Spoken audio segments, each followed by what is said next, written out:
HSC ও সমমানের 22 এবং 24 জুলাইয়ের স্থগিত পরীক্ষা একই দিনে নেবে সরকার। তবে পরীক্ষার তারিখ এখনো পর্যন্ত নির্ধারণ করা হয়নি। বুধবার সচিবালয়ে নিজ দপ্তরে সাংবাদিকদের সঙ্গে আলাপকালে শিক্ষা উপদেষ্টা সিআর আবরার এমন তথ্য দিয়েছেন।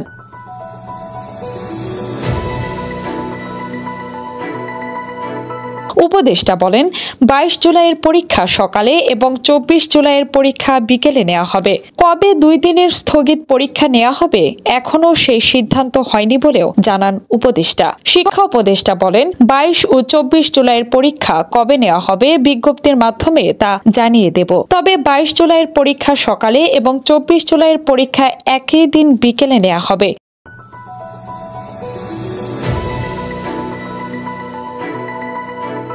এর আগে রাজধানীর উত্তরায় মাইলস্টোন স্কুল অ্যান্ড কলেজে যুদ্ধবিমান বিধ্বস্ত হয়ে হতাহতের ঘটনায় মঙ্গলবারের এইচএসসি ও সমমানের পরীক্ষা স্থগিত করা হয়। পরে 24 জুলাইয়ের পরীক্ষা স্থগিত হওয়ার ঘোষণাও এসেছে। রুটিন অনুযায়ী মঙ্গলবার রসায়ন দ্বিতীয় পত্র, ইসলামের ইতিহাস ও সংস্কৃতি দ্বিতীয় পত্র, ইতিহাস দ্বিতীয় পত্র, গৃহ ব্যবস্থাপনা ও পারিবারিক জীবন দ্বিতীয় পত্র, উৎপাদন ব্যবস্থাপনা ও বিপণন দ্বিতীয় পত্রের পরীক্ষা ছিল। আর 24 জুলাই অর্থনীতি প্রথম পত্র, প্রকৌশল অঙ্কন ও ওয়ার্কশপ প্র্যাকটিস প্রথম পত্রের পরীক্ষা অনুষ্ঠিত হওয়ার কথা ছিল।